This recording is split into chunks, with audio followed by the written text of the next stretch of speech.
Alright, plane is pretty much done now, 90%. All I gotta do now is install the switches for the receiver, switch for the ignition module, and run the leads from the horizontal stabs up to where I'm going to install the receiver, and finish her up with the wheels and the wheel pans, and that should pretty much be it.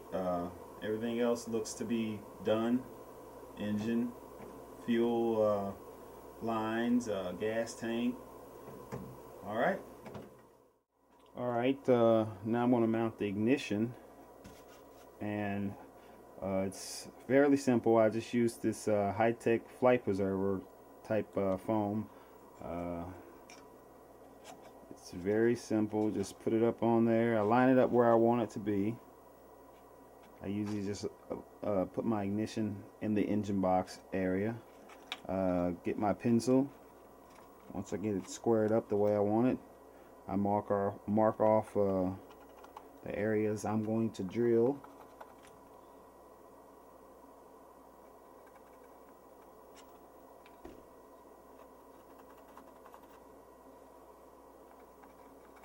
Alright, I'll drill 4 holes. I'll basically just cross it there. Once my areas are marked off, take my drill, grab some zip ties,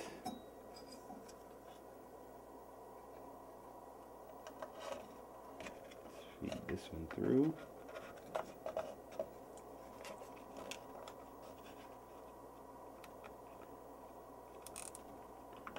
And get it strapped on in.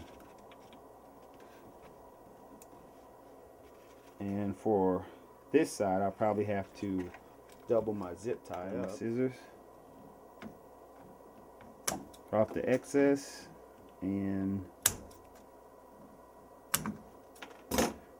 that's that. My ignition module's mounted. I put my spark plug once I put it in the engine here. Plug that in there.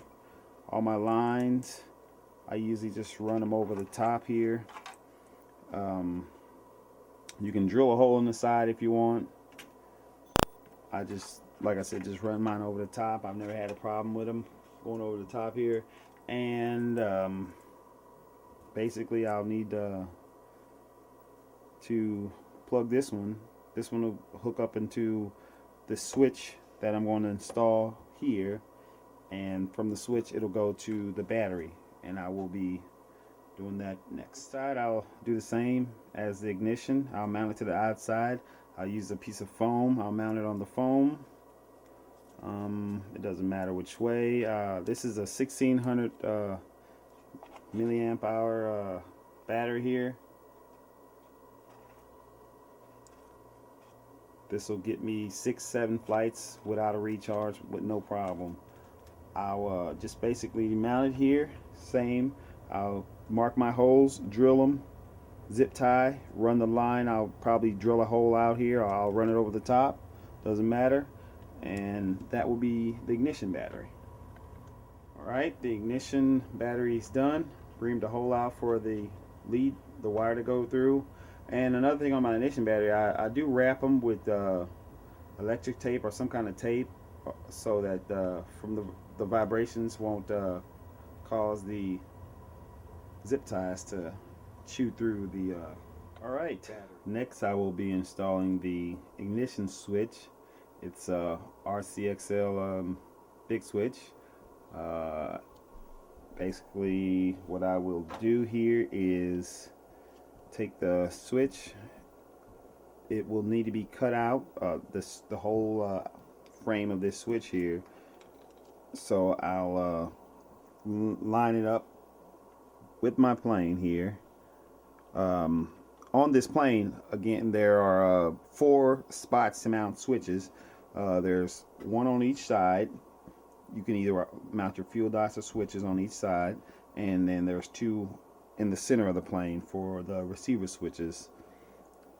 So I've chosen to put my ignition switch on the side close to my ignition here, so my wires won't I won't need to use any extensions for this. And what I'll do is I'll get it on there, line it up, trace around it, cut the square out with a X-Acto knife and my Dremel, and mount the switch. The hole is cut out, wires fed through, switch slides in. I'll take a drill out the holes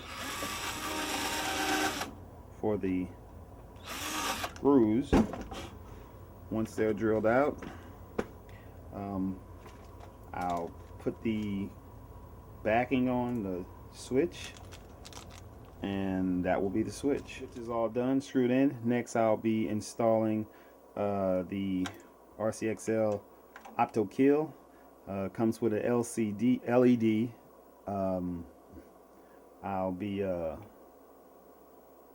putting the switch light, the LED, behind here, behind the switch, just aft. So I'll line it up. I'll take a drill the hole for the mount for the LED, just big enough for the LED, so when it pops in there, it's going to be a tight fit.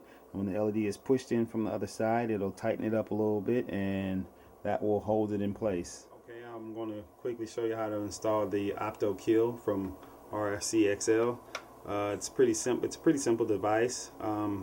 With the LED installed already, there are 3 more leads coming out of it. One goes to the receiver, the one with the white lead on it, the signal line, and there are 2 more power lines.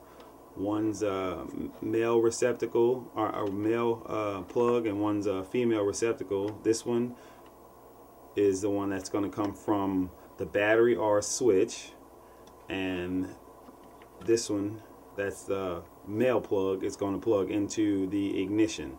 So this is the line coming from the ignition. I plug it in. That's that. And you want to go in with some kind of securing device. I got some clips around here somewhere, but you want to clip that. And this one is coming from the switch. That plugs in. And the other one, like I said, goes to the receiver, and that's it. There are 2 points to shut off the plane from the Optical or from the switch. The Optical will not operate if the switch is not on, because the switch takes the power from the battery that's going to the ignition. So without the switch being on, nothing will operate. So you want to turn the switch on, then turn your Optical on, and then the engine will run. All right, now we have the inside of the plane. There's wires everywhere because you have the 2 switches installed. With this setup, one side goes to a battery, the other side goes into the receiver, and that happens on both sides here, so it's a redundant setup. We got the 2 leads coming from the stab. Basically, they run down a tube that's pre-installed. They come up, the leads come out here. They'll plug into the receiver. I'll pretty much start off with the batteries in the center here, try and balance it from there. I'll get my balance set per the manual. Once that's done, the plane is just about done.